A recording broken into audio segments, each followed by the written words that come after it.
This is it. The last game of my rookie season.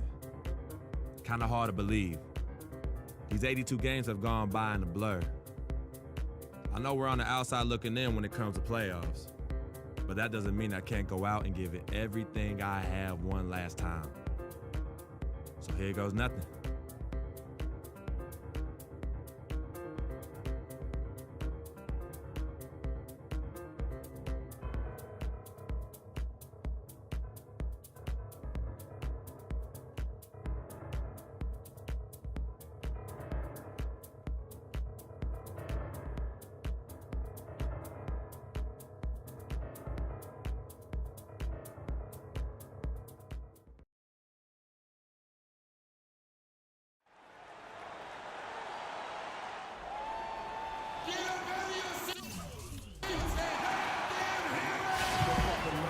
Greetings, everyone, from Washington, D.C. The Wizards playing host to an Eastern Conference affair here at the Verizon Center. And here it comes, the NBA on Wizards. He's checked in for Gortat. Dudley comes in for Markieff Morris. Freaks checked in for Porter. And Sessions subbed in for John Wall. And Atlanta will go for a different look here. Splitters checked in for Horford. Scott comes in for Kent Bazemore. Thabo Sefolosha has checked in for Kyle Korver. And it's Teague in for Dennis Schroeder. On the court for Atlanta, Teague out there with Sefolosha. Then it's Mike Scott. Then it's Splitter, and it's Millsap in at the 3 slot. And Mike Scott, a former second-round draft pick who has carved out a role here in the NBA the last 2 seasons, Clark. He was a major contributor off the bench. Yeah, he's a bit of a tweener, you know, not big enough to maintain position down low on a consistent basis and not quick enough to really be a 3-man or small forward, but what he can do is get to the basket, rebound okay, and knock down the deep shot. And a wide-open look for Freak. And another miss by Washington. The Hawks trail by 6, and a chance now to go over to Doris Burke, who had a chance to talk with head coach Mike Budenholzer. One player we discussed in detail is the young Bradley Beal. He said, I was a fan of his game from watching him at Florida. His combination of outside shooting and slashing make him a very tough cover. We're going to put pressure on him and try to take the ball out of his hands. And Kevin, Beal's such an intriguing talent. We'll see if he's able to put up some big numbers. And thanks for that story, Doris. Now here's Freak, covered by Sefolosha. Oh, and it looks like that's going to be a goaltending call. Yep, that's it. So they'll get the basket. He almost got to that shot in time, but not quite. You can't touch the ball once it's on the way down. There's a screen. There's the dish to Splitter. Nice ball movement here by Atlanta. Teague drives in. Score the basket. Nice shot after missing his first attempt. Perfect screen there. Set him up with a terrific look. Yeah, I like the fact that the setup was good, the screen was solid, but you also have to look at the fact the defender didn't do his job as well as he could have. There's 37 seconds left to play in the first quarter. Second shot opportunity. Scott, good. Scott's got his first 2 points. Guys, he's actually indefatigable. He never gives in, never gives up on a play, and that's what it takes to be a great offensive rebounder. You've got to be relentless. The Atlanta Hawks come into this one following a loss to Cleveland. And just looking at the stat sheet, they gave far too many free throws away in that game. Maybe it was the noise in the building or something, but they really looked rattled. Well, Greg, I don't know if it was the biggest reason for that loss, but all of those misses from the stripe clearly had an impact on that game. And that can. And a chance to hear from Bradley Beal. He came from a football family in St. Louis, but said his mother introduced. She definitely put the ball in my hand. She's the Maybe some other NBA players. The whole new group out there now. And the Hawks will go for a different look here. Splitters checked in for Horford. Millsap comes in for Chris Humphries. Thabo Sefolosha has checked in for Kent Bazemore. And it's Teague in for Kyle Korver. And so in the game for the Hawks, Splitter is out there with Paul Millsap. Then there's Teague. Then there's Dennis Schroeder. And it's Sefolosha in at the 3. And it's slammed in by Teague. And really, he epitomizes what a point guard should be. I mean, his skills as a passer might actually be matched by that creativity he shows around the rim. Well, judging by that jam, Greg, I'd say you're absolutely right. Boy, that's a nice surge for them just when they needed it in a game that was so tight. And offensively, they've gotten stuck on the perimeter, falling in love with the jump. And maybe shying away from contact a bit too, Greg. I mean, their free throw attempts are also down from the first quarter. There's Freak, drilled from 11 feet out. And the Wizards lead by 5. For the Washington Wizards, they won their last contest that game against the Brooklyn Nets. And they may have been on the road, but you know what? They nullified any home court disadvantage in that game by how well they shot it from 3. Shooting can always be a great equalizer. I mean, when you shoot like that from outside, it really makes winning on the road a lot easier. To the middle, here's Dudley.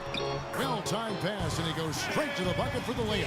Heads-up play there, guys, on the assist and the finish. The Hawks trail by 5. Outside Millsap. Feeds it to Schroeder. Back to Millsap. And you can count it. He'll go to the line with a chance to make it 3. And if you're the guy who has to guard him, it is never going to be an easy night for you. And this is his first trip to the line tonight. Passes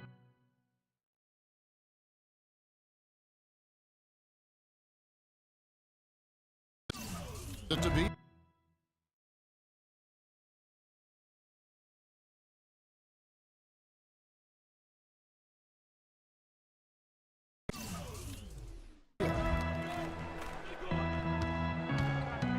Now, Freak, 11 points for him in that last game against the Nets in Brooklyn. Beyond the arc, Matt Paul's great assist by Ramon Sessions. And that's now 7 points for Freak. And that does it for the first half of... Bradley, it certainly seemed...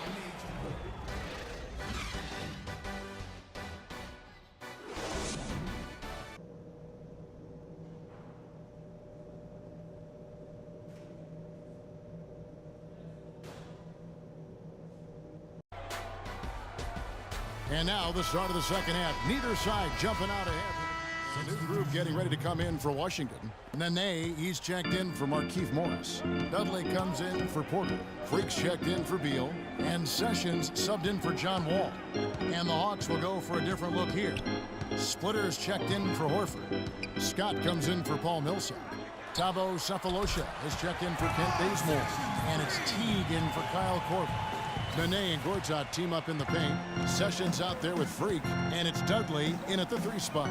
That's the 5 on the floor for the Wizards. From the sideline, let's catch up with Doris Burke. Well, Kev, Freak in the last matchup against the Nets came through when they needed him to. He ended with 11 points and did his work from a pair of lines, hitting from both beyond the arc and from the charity stripe. Overall, just an incredible bonus for his team as he made a big impact coming off the bench. All right, Doris, well, what do you guys think? Does that kind of big performance energize a player in his next game? Guys, it's tricky, you know, because when you work as hard as he did in that game, you tend to be a little worn down. But on the other hand, he also has to be feeling terrific in terms of the confidence about the state of his game. Yeah, that's exactly right. I mean, I'd say mentally he's in peak condition, while physically he could probably use a recharge. Unbelievable. This guy is completely in a zone. And he knows it. You can see it. Body language, the confidence. Real swagger out there for him. From deep. The shot no good. And it's the Hawks taking it the other way. Wizards beat them last time when these two teams met in Washington. Yeah, they just really struggled to put points on the board throughout that game. You could just see they were pressing, just couldn't get anything to go on the offensive side of the ball. Yeah, and guys, and once they got spiraling downward, there seemed to be no way to get out of it. All their offense went to pot. There it goes, it's in, and the Wizards' lead is cut down to just 4 points with a bucket from Jeff Teague. Impeccable mechanics this quarter. He's been perfect from the field. Now here's Freak. D right on him. 3 seconds left. That's tipped. Get ready to go, Wizard Girls! We've got a great game on our hands as we welcome you back. Woodcock's checked in for Washington.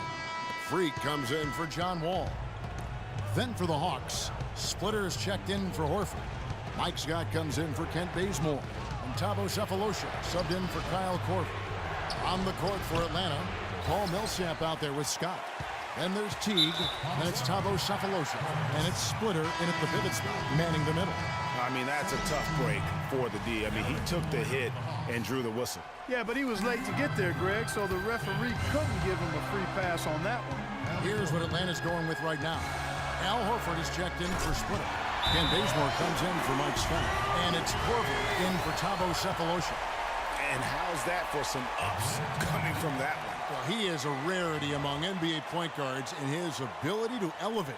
Yeah, his athletic ability, Patience. guys, is really what takes him a Patience. notch above most Taking players in early his threes position. is leading to Let's long go quickly rebounds, over which to equal the Doris Burke transition for an update. points. Hi guys, Make I the had a chance defense to find move, out what Mike and let's pass up Budenholzer was a good discussing shot with his for a guys. great shot. He wants them to pick it up and really go for it right now, saying, no time like the present, gentlemen. Embrace it. Embrace the spotlight, and let's make it happen. Kevin, let's see what they can do. Picked by Horford. And Teague, here we go. Millsap, boom, he jams it straight down. He is an automatic finisher when he gets into that area. You know, he picks the simple one-handed stuff to get the 2 points. Yeah, and in a close game, though, guys, those could be really important points. Millsap with the steal.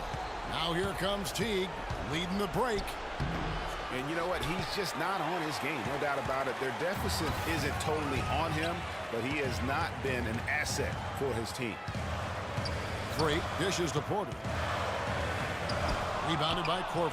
Well, he won't miss many of those, especially with the defender not in the best of positions there. T kicks to Horford. Back to T. Lets it go from 11. Count it! And that shot brings them to within just one. Well, I tell you, somebody got to Al Horford. He's playing with a lot of fire. They had a foul to give there, but you'd rather not have it cost your team points. I agree. I mean, you would have been better off using it on the floor and not on the shot. But the foul had to come either way, so it is what it is. Dennis Schroeder's checked in for the Hawks. They should be in front right now, but he'll be relieved not to have come up totally empty there. Lets the three fly. Count it!